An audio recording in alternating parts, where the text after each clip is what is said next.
Hello दोस्तों, आप सभी का लेट्स स्टडी टुगेदर में स्वागत है। दोस्तों आज हम पढ़ेंगे concept of growth and development. दोस्तों 18वीं शताब्दी में पेस्टोलॉजी ने बाल विकास का सर्वप्रथम मनोवैज्ञानिक विवरण प्रस्तुत किया था। दोस्तों पेस्टोलॉजी थे जिन्होंने सबसे पहले बाल विकास का विवरण दिया था 18वीं शताब्दी में।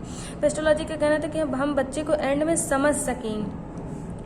Learning by head, hand and heart 3H का फार्मूला भी सर्वप्रथम पेस्टोलॉजी ने दिया था। बाद में इसका विवरण गांधी जी ने भी दिया था, जिसे हम हेड से cognition, hand means body, heart means emotion से, इसका हम कॉग्निशन बॉडी और इमोशन से समझ सकते हैं, जिसे हम ब्लूम टैक्सोनॉमी में आज हम पढ़ते ही हैं। उसके बाद से आता है दोस्तों चाइल्ड डेवलपमेंट एंड ग्रोथ। सामान्यतः बोलचाल की भाषा में वृद्धि और विकास शब्द का प्रयोग एक ही अभिप्राय के लिए किया जाता है। दोस्तों इंटरचेंजेबली हम वृद्धि और विकास को एक ही शब्द में प्रयोग करते हैं दोस्तों, लेकिन अगर हम ग्रोथ कह रहे हैं तो डेवलपमेंट शामिल है, लेकिन हम डेवलपमेंट कह रहे हैं ग्रोथ शामिल हो, ऐसा जरूरी नहीं है। सामान्य रूप से अभिवृद्धि शब्द का प्रयोग शरीर एवं उसके अंगों के भार एवं आकार में वृद्धि के लिए किया जाता है, जबकि विकास में मानसिक वृद्धि, शारीरिक वृद्धि, संवेगात्मक परिपक्वता, बौद्धिक परिपक्वता का अध्ययन किया जाता है। दोस्तों अब वृद्धि शब्द जो होती है दोस्तों वो मेजरेबल होती है। हम उसको अंगों के भार, आकार, शेप, साइज, वेट, हाइट, इन सारी चीजों में माप सकते हैं दोस्तों, लेकिन हम विकास को माप नहीं सकते।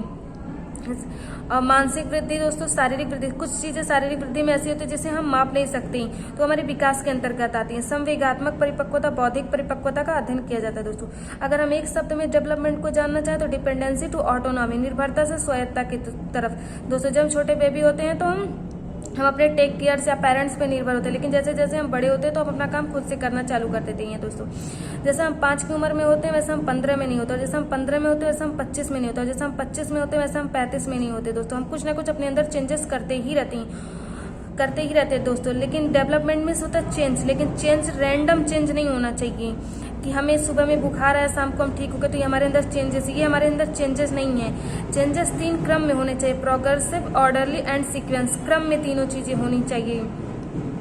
डेवलपमेंट दोस्तों, डेवलपमेंट में ही मॉडिफिकेशन आता है। मॉडिफिकेशन भी डेवलपमेंट का ही एक पार्ट है। हम अपने अंदर चेंज कर रहे हैं ना, तो वो हमारा मॉडिफाई हो रहा है। उसके बाद से आता है दोस्तों ऊम टू टूम, जो गर्भ से कब्र तक चलता रहता है। विकास जो है वो गर्भ से कब्र तक चलता ही रहता है, और दोस्तों ये सतत चलने वाली प्रक्रिया है। बाल विकास में जन्म और किशोरावस्था से होने वाले जैविक, मनोवैज्ञानिक और भावात्मक परिवर्तन शामिल है। दोस्तों बाल विकास में चाइल्ड डेवलपमेंट में बर्थ टू एडोलसेंस में होने वाली जैविक हो, चाहे मनोवैज्ञानिक हो, चाहे हमारी भावात्मक परिवर्तन शामिल होती है। दोस्तों हम चाइल्ड डेवलपमेंट में दोस्तों इन्फेंसी, चाइल्डहुड, एडोलसेंस, हम ये तीनों चीजें पढ़ते रहते हैं, और ह्यूमन डेवलपमेंट में हम prenatal to old age तक पढ़ते रहते हैं। दोस्तों थैंक यू फॉर वॉचिंग। दोस्तों आई होप आप सबको समझ में आया हो। Thank you.